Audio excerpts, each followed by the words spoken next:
Hello, everyone. Welcome to Psych 5 Personal and Social Awareness.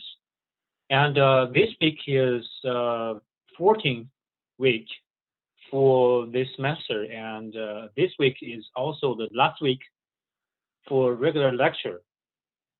And starting from next week, there is no more lecture for this class. And for this week, we are going to talk about meaning and values. And also, that's the 13th chapter of the textbook.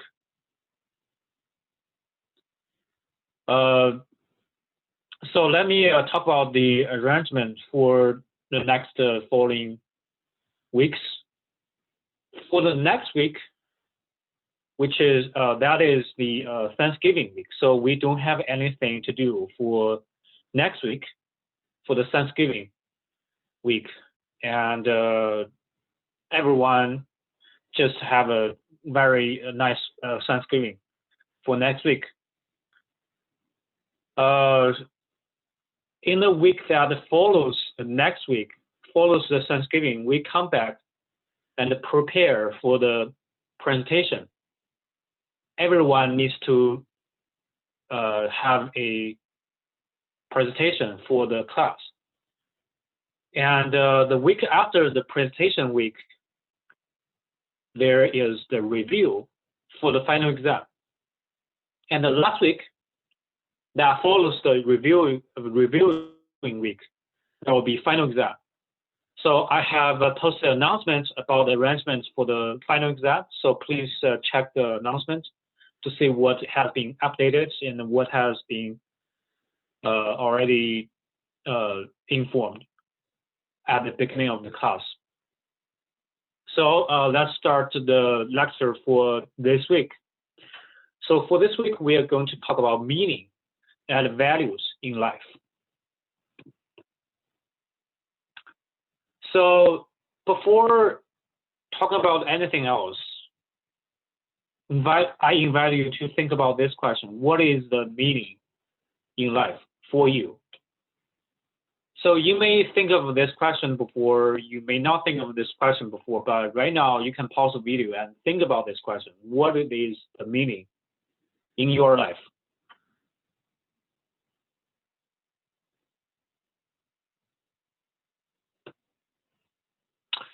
And we can know some basic concepts for this week about meaning and values and other relevant topics. So meaning, first of all, meaning is, I should say meaning is something that you can make sense of your life experience. So at every moment you have experience in your life. You can have feelings, you can have attitudes about things, about other people, about the society, about the world. And you have thoughts, and all that kind of are included in your life experience. You have experience in life. And sometimes you just want to make sense of them. What does those life experience mean to you? What is the meaning behind this life experience? How do you make sense of them? So that's the meaning for everybody, for everyone. That's the meaning in life. And also there are other kinds of meaning in other things, like the meaning in work. If you have a job, you work. What is meaning of that job, of that work? So when you are working, what kind of meaning can you find? How do you make sense of the work experience? When you are in school, what kind of meaning can you find from the school life, from the school work? How do you make sense of those stuff? So that's the meaning that everyone can find, can make sense of.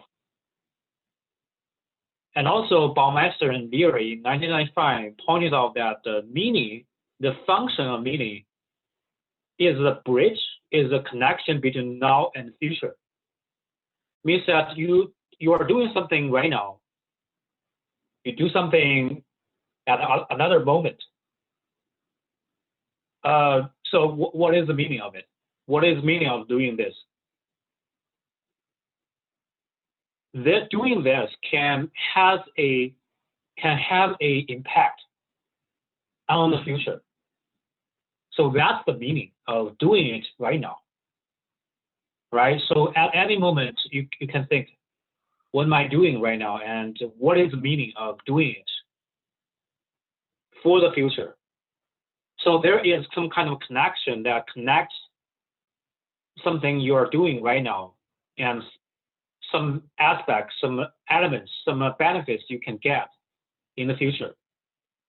For example, if you go to school, go to Chaffey College, and what is the meaning of it? You can get a degree.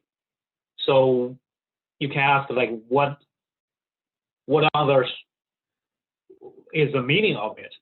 So you may get a better job with this degree. So you're going to school and taking this class.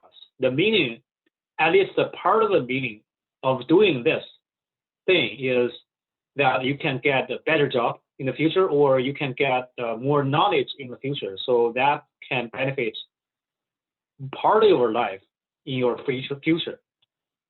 That's a meaning for you, maybe. And also, I think meaning is not only the bridge between now and future, and also it is the bridge between yourself and other people.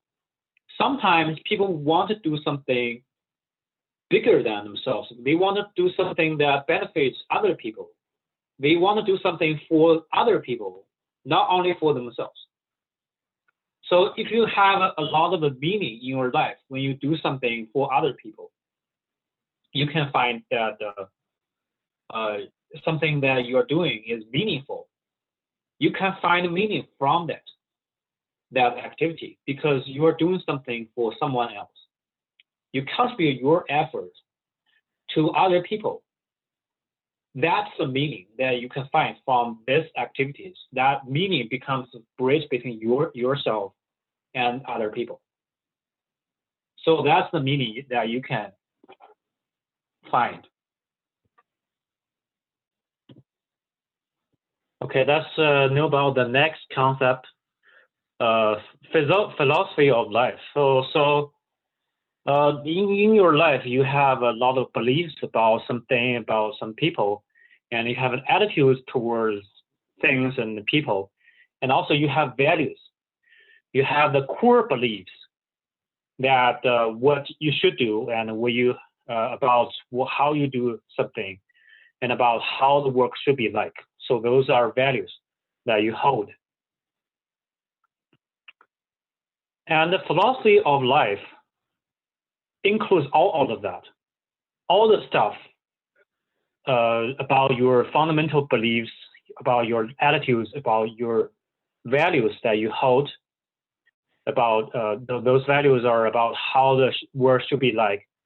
The values about what kind of person you are, and those values are about how you do things, how the things should be going. So those aspects are included in your philosophy of life. So you have a philosophy of life that includes all the stuff, all the beliefs, values, and attitudes.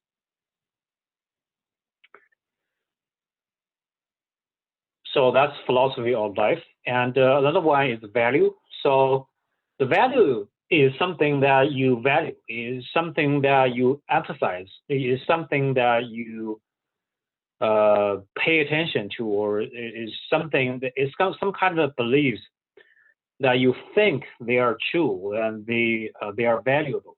So those are values.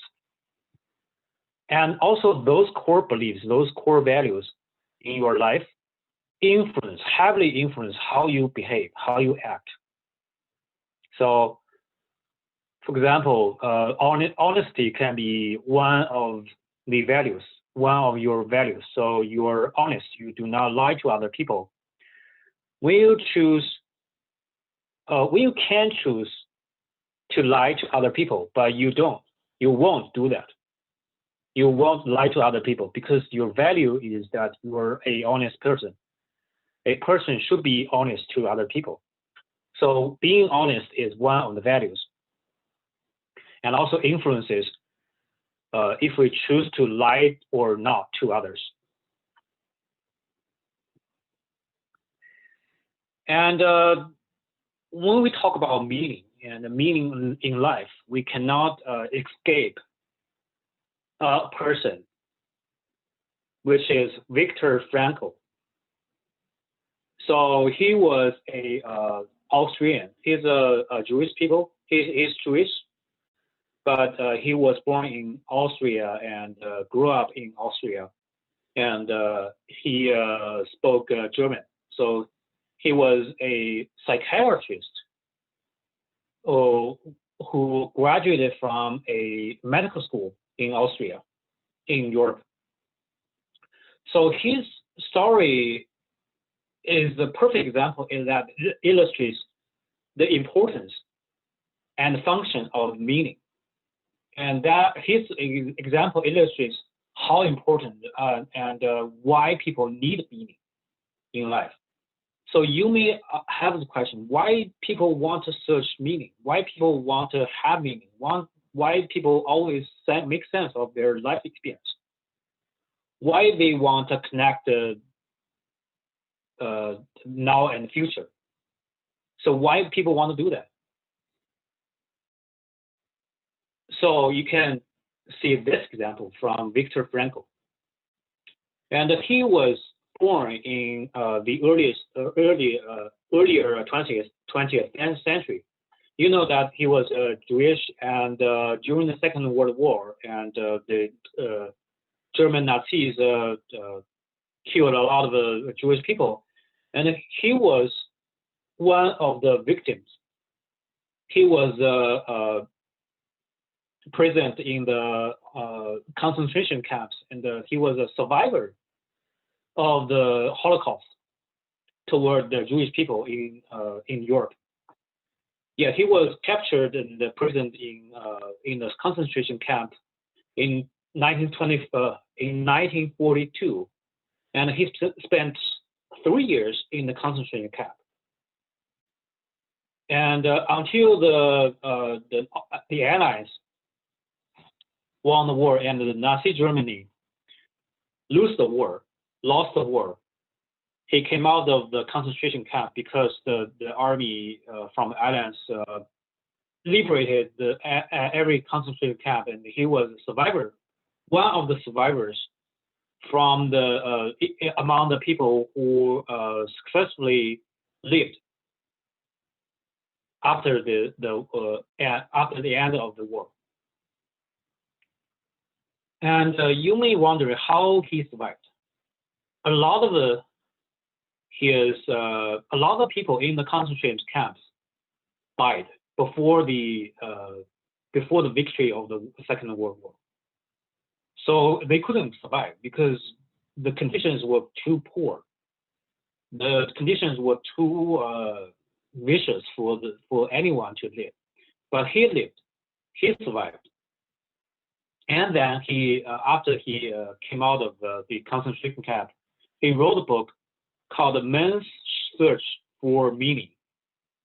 So you can find that book. That book was like $6 on Amazon. You can buy one and see what's inside. And Man's Search for Meaning is like a collection of diaries. It's like his own memory and his own experiences in the concentration camp. And also there are a lot of thoughts about those experiences. And also he was the guy who developed a therapy for clinical psychology for counseling. It's called logotherapy.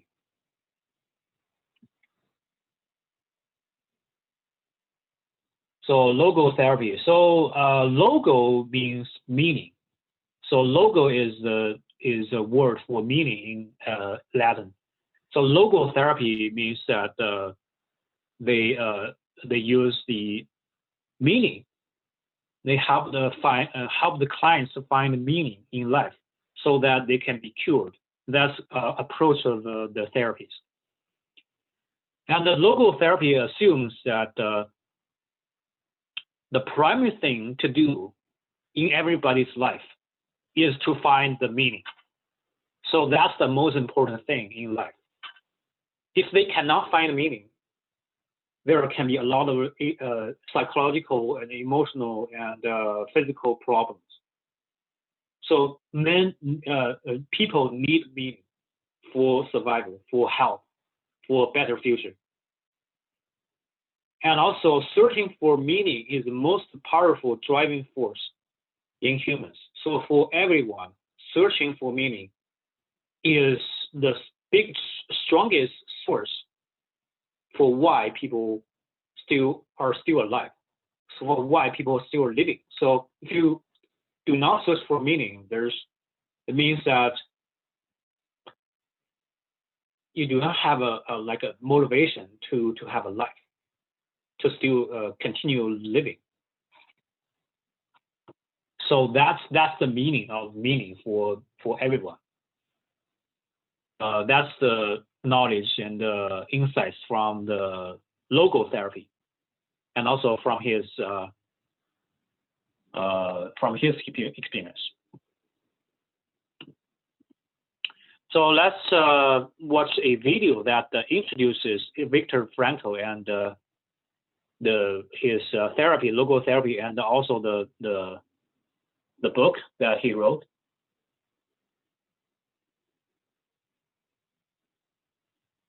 The truth is that as the struggle for survival has subsided, the question has emerged: survival for what? Even more people today have the means to live, but no meaning to live for. These are the words of Viktor Frankl, a 20th century Viennese psychiatrist, most famous for his book, Man's Search for Meaning.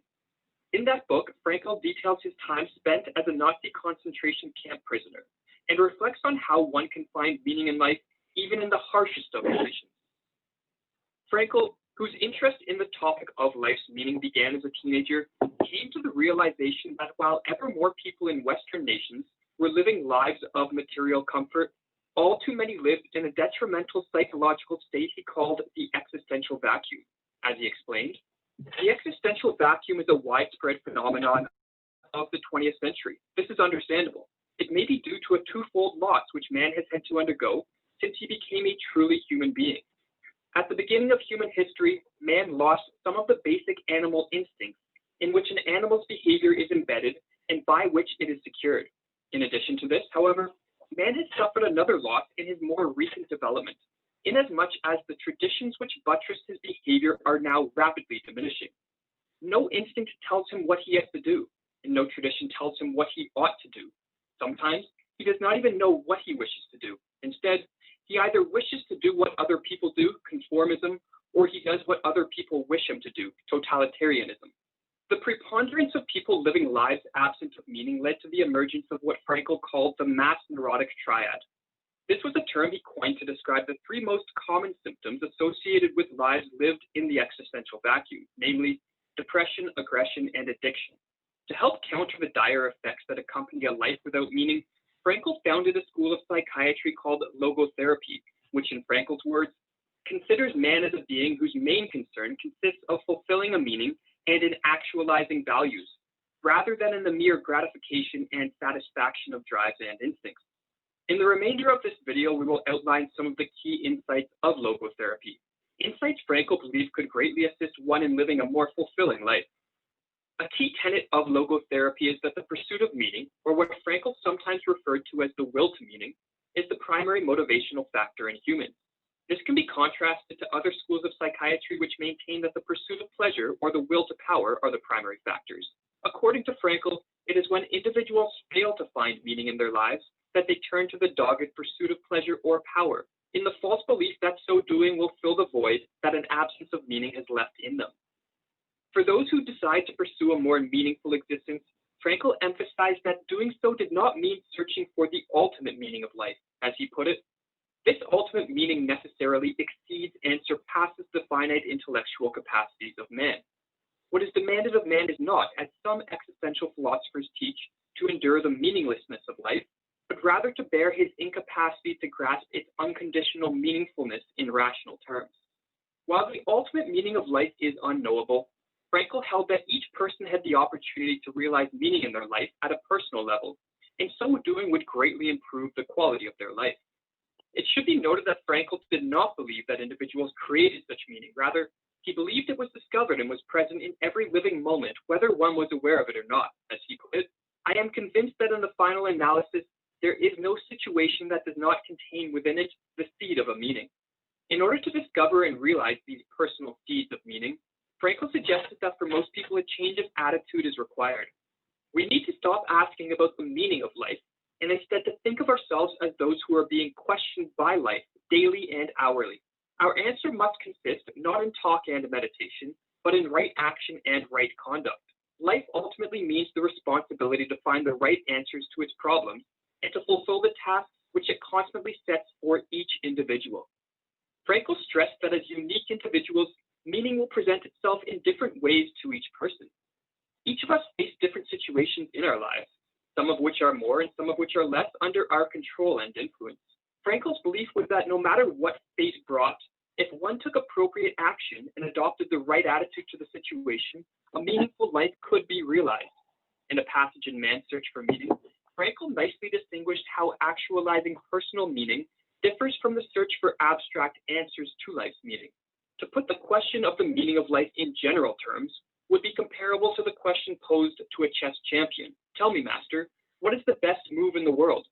There simply is no such thing as the best or even a good move apart from a particular situation in a game and the particular personality of one's opponent. The same holds for human existence. One should not search for an abstract meaning of life. Everyone has his own specific vocation or mission in life to carry out a concrete assignment which demands fulfillment. As Frankl notes, often the best way to live a life rich with meaning is to find one's unique vocation. Nothing contributes more to the feeling of a meaningless existence than boredom, and nothing counters feelings of boredom better than having a specific mission to carry out in one's life.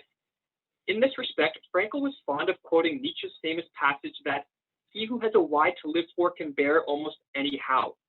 Finding one's why was, according to Frankl, the best way to live a meaningful and therefore fulfilling life.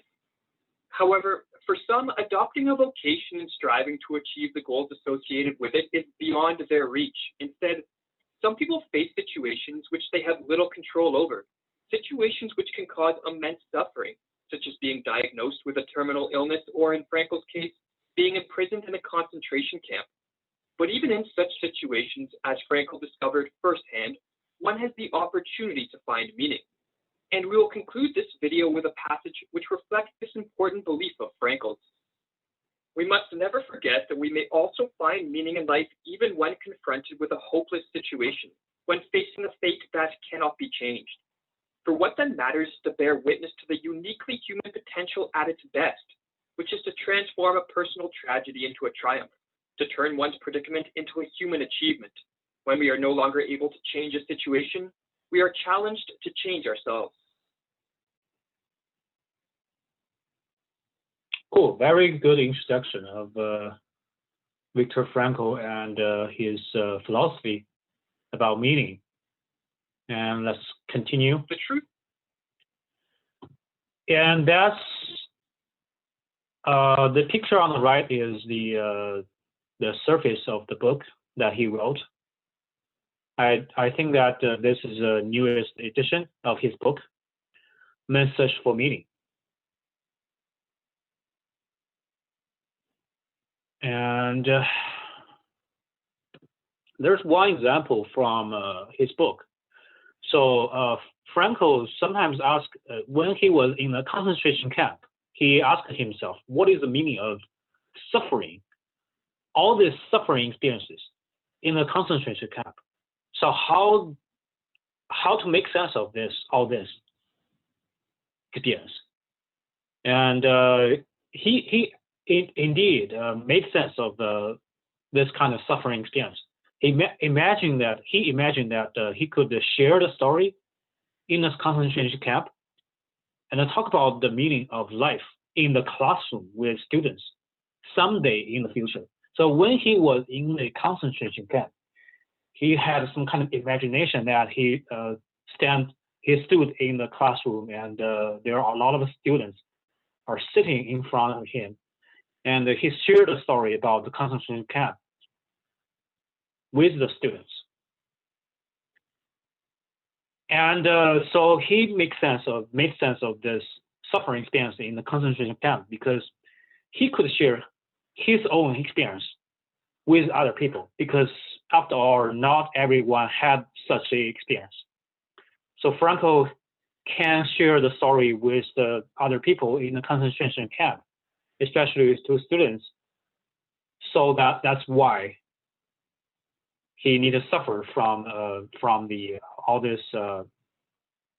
He needed to suffer from the experiences in the concentration camp.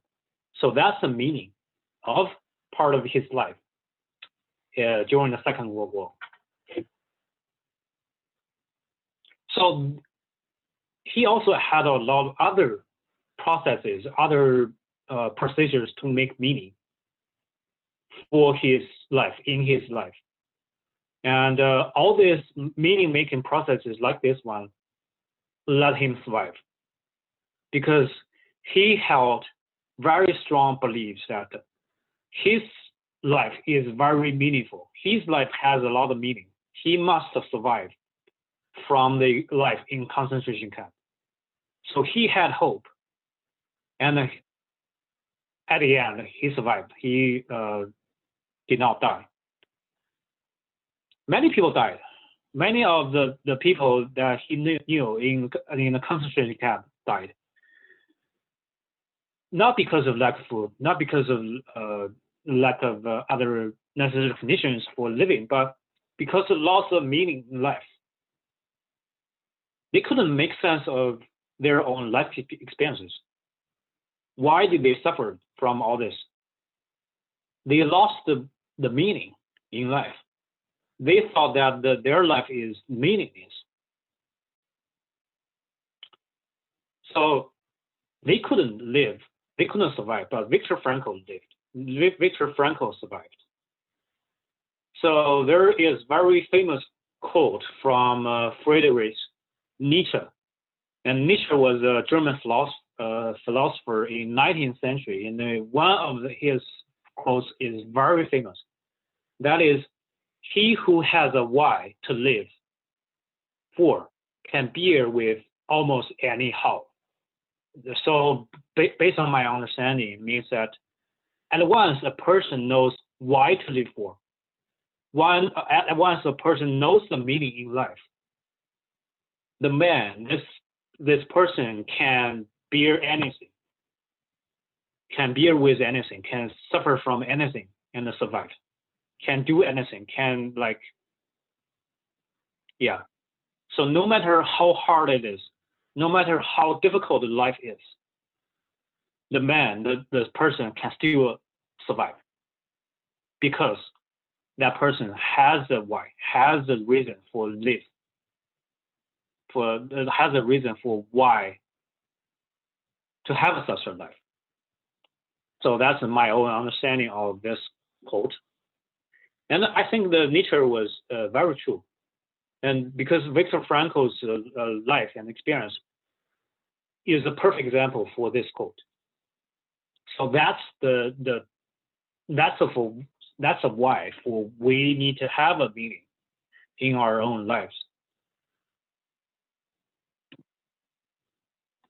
Okay, so let's move to another topic. That is called the Lucifer effect. Sometimes we have good wishes, we have good hopes, we are good people, but sometimes good people can do bad things. That's called the Lucifer effect. So Lucifer was the angel, the primary angel, I think, from the story of the Christianity. So he was used to be a primary angel, but he chose to be bad and become a part of the hell. So Lucifer was good, but it became bad eventually. So that's why this effect is called the Lucifer effect. So good people sometimes can do bad things. So what happened, in what conditions, and for why they could do bad things. So one of the studies showed this, gave the reason for why good people can do bad things. That's the Stanford prison experiment in 1970s that happened in the Stanford University, and that experiment clearly showed that even good kids can be evil.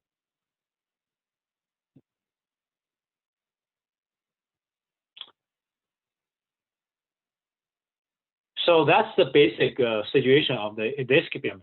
They recruited some college students from Stanford University. So those college students, they got high GPA,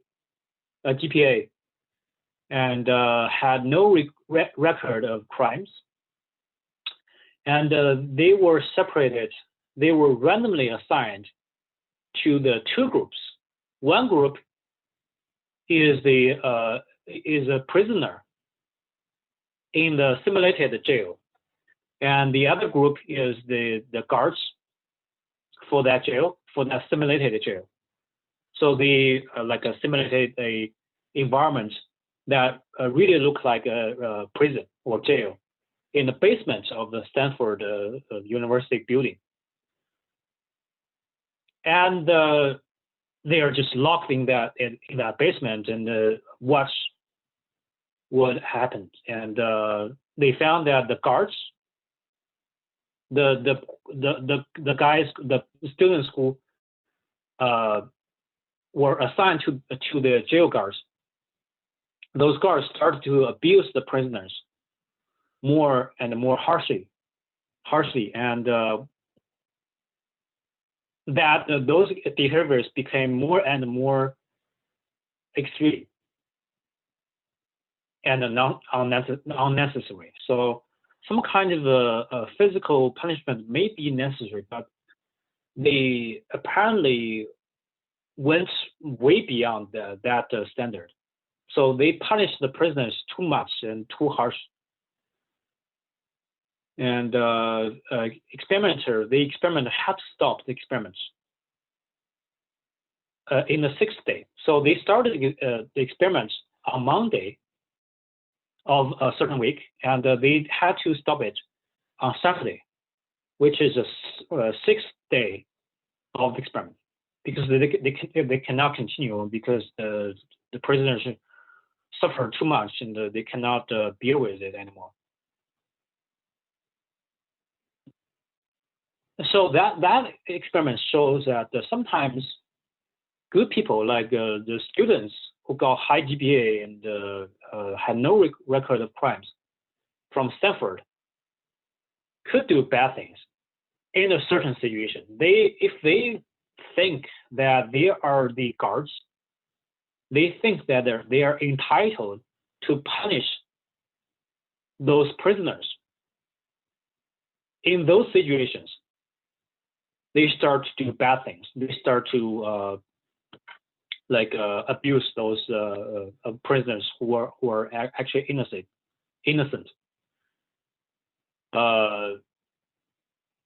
So in certain situations, good people can do bad things. Those situations have the influence their thoughts than their attitudes. For example, this Stanford prison experiment is the best example to illustrate this. And also, there are some other stories that show similar stuff. Like when this experiment came out, and people were really shocked. The media, they reported this case on the social media, on the newspaper, and the readers, the people in the United States were really shocked, and also the people around the world were really shocked about this result, because they couldn't imagine that why these good kids can do such evil things. And later there are some other films, other movies that illustrate the similar stories, same example. And one of the example is there is a German movie called Die Welle. Die Welle, yeah. So it means the wave. And in that movie, the story was like this. There was a history teacher in the high school in Germany. And the history teacher wants to do something different. So wants the students to really understand the history about Nazi Germany, really understand the history of Germany in the Second World War. Help them really understand why Nazi did so many evil things. And so he launched the experiment in the classroom, in that class. And the German movie illustrates how exactly it is going on, how exactly the people are changing their mind. So let's watch a short video about this movie.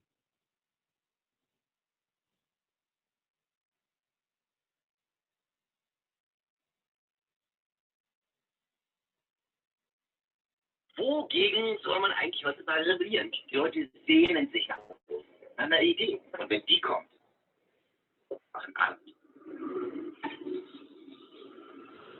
Ihr seid also der Meinung, dass die Diktatur in Deutschland nicht mehr möglich wäre, ja? Auf keinen Fall. Das ist viel zu aufgeklärt. Hören Sie das? Das ist die Kraft der Gemeinschaft. Was ist denn noch wichtig in einer Diktatur? Disziplin erringen. Macht durch Disziplin. Ja, die keinen Strand, was ich. Du meinst selber mitgeben.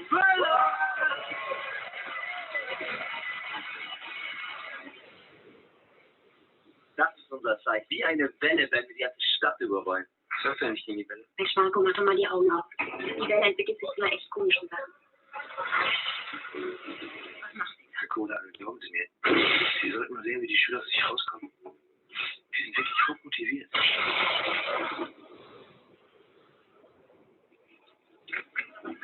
Wie kommt ihr dazu, das Zeichen zu euch holen? Keine Ahnung, wovon du redest, du Stricher.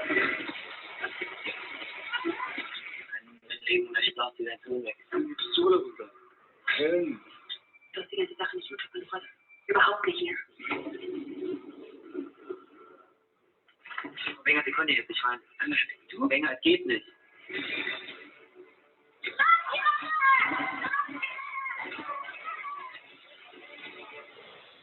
Du genießt es, wie sie dich vergöttern und deinen Unterricht schwimmen, die alle Lippen hängen. Der will euch alle manipulieren. Du musst es abbrechen. Sofort. Sagst du mir nicht, was ich machen soll, okay?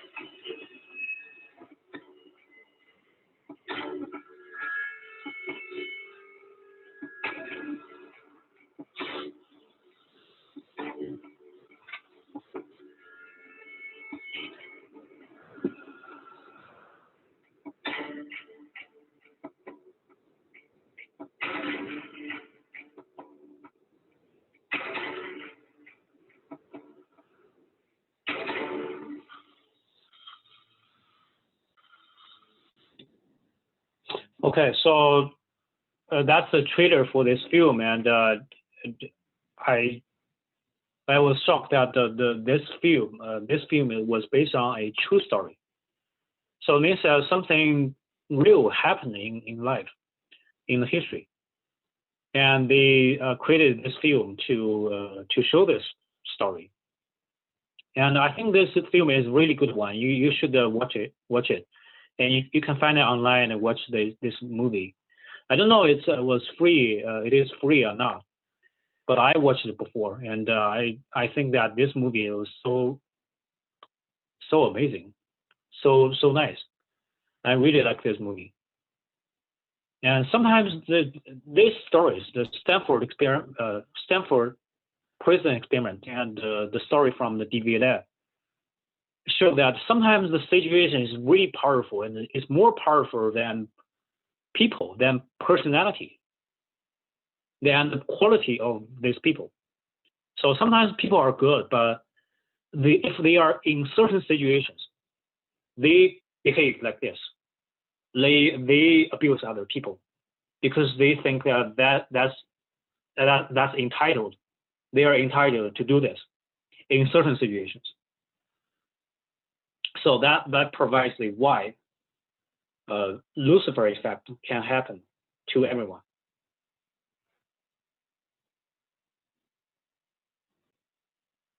Okay, so let's move to another topic that's about the approaches, the strategies, the ways to find meaning in life.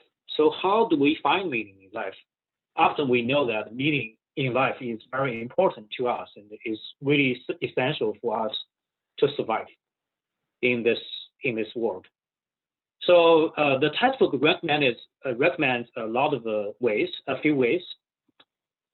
And one of the ways is to be spiritual. So spirituality basically means that sometimes people feel that they are connected to the world. They are connected to some like a supernatural beings in the world. They are connected to some kind of owners of the universe. So they ask the ultimate questions and make connections with the world, with the supernatural beings. So that's the phenomenon of spirituality. And also spirituality provides people meaning in life. Through being spiritual, through asking the ultimate questions for why they live, how they connect with the world, they can find meaning in life. And sometimes we can find meaning in life from some basic spiritual values. And in the textbook, it recommends that Dalai Lama, a very famous person, really a famous spiritual leader, he was a Buddhist leader. And he said that there are some basic spiritual values that people hold, such as love, such as compassion, such as tolerance, such as forgiveness, warmth, and so forth. So all these spiritual values help us find meaning in life because those values allow us to have real connections with other people, like love and compassion. And also, sometimes we can connect with others by at least tolerating and accepting and eventually embracing diversity. So because we are all unique, people are different from each other, and that's really a thing. That's a reality for this world, in this world. So just basically, everyone is different from everyone else. So we speak different languages, we have different religions, we have different beliefs, we have different genders, ages, and so forth. So we can still connect with other people who are different than ourselves.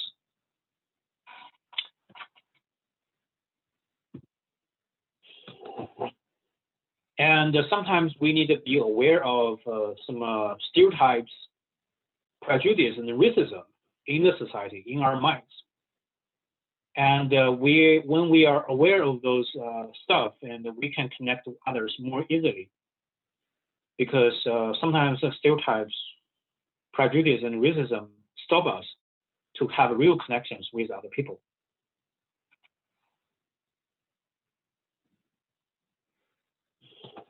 And sometimes we can do something bigger than ourselves.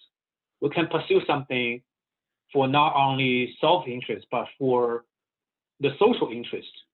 We can pursue the social interest. We can make the world a better place.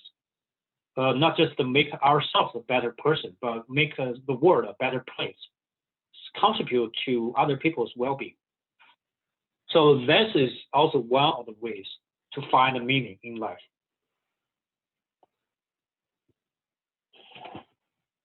And also you can find a meaning by developing yourself, because you can allow yourself to become a better person in the future. How to develop yourself? So there are many kinds of methods to develop yourself. We have talked about how to manage stress. We have talked about how to manage wellness. We have talked about how to be mindful. We have talked about how to love others, unconditional love. And we have talked about how to maintain a good interpersonal relationship with other people. Also, we have a habit of reading, because reading allows us to understand other people, allow us to have a broader spiritual world, because people summarize their own thoughts in the books, and you read those books, and you connect to other people's thoughts at least. And the second way is to write journals. Just have a record of what you are thinking, what you have experienced in a journal, so that you can have more reflections and you can have more thoughts about your life, so that from those ideas and findings that you can develop yourself, you can become a better person. And also the third way can be going to some counseling sessions, to see a counselor, to rely on the counselor to help you find how you develop yourself, to find the meaning in life. So these are the ways to find the meaning in life. And I think you are doing some of the, based on some of the ways already, and you can find the meaning. But like knowing all this, you can find more meaning in life. Okay, so here's the questions. How do you find meaning in life? You can pause the video and think about it. How do you find meaning in life? How are you going to find meaning in life? Okay, so that's all for the lecture for this week, for today. And here are some key things that you need to know about for this week. Yes, of course, you need to know what meaning is. You need to know philosophy of life. You need to know values. And also you need to know the Lucifer effect. So why people, sometimes good people can do bad things.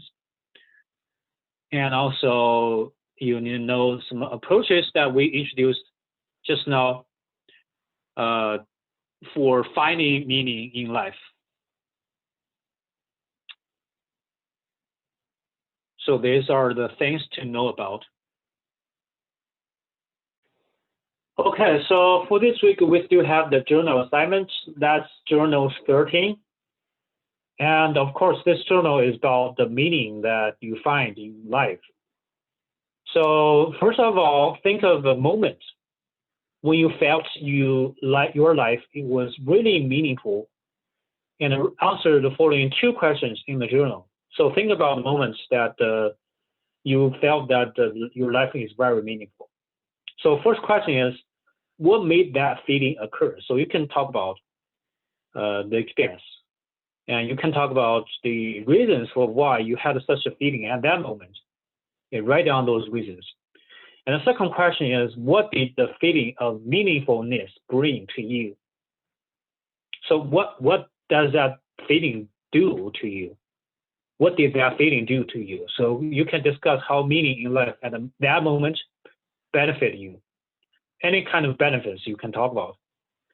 And the third question is about your life in general, not about that moment, but about life in general. So the third question is, what factors in life help you find meaning in life? And what factors stop you find meaning in life? So yeah, you can answer these questions. What reasons for what? How for what you can find meaning, and for what you cannot find meaning in life. You can talk about that in the journal assignment. And this is journal 13, and this week is last week for the regular lecture. Like I just mentioned at the beginning of this video. And for the next step, just have a really good Thanksgiving week, and that weather is going to be good, I hope. And also the following week after the Thanksgiving week, you need to prepare for a presentation, and you need to upload. You need to upload the video of that presentation to Canvas. So there is the presentation assignment you can upload. Here you can see the presentation, and upload the video and also submit the presentation slides if there is any. And I will talk about the details of this assignment next week. Not next week, this week, yeah, in a few days after you see this video. And I'll talk about how exactly you can record your presentation in front of a camera at home.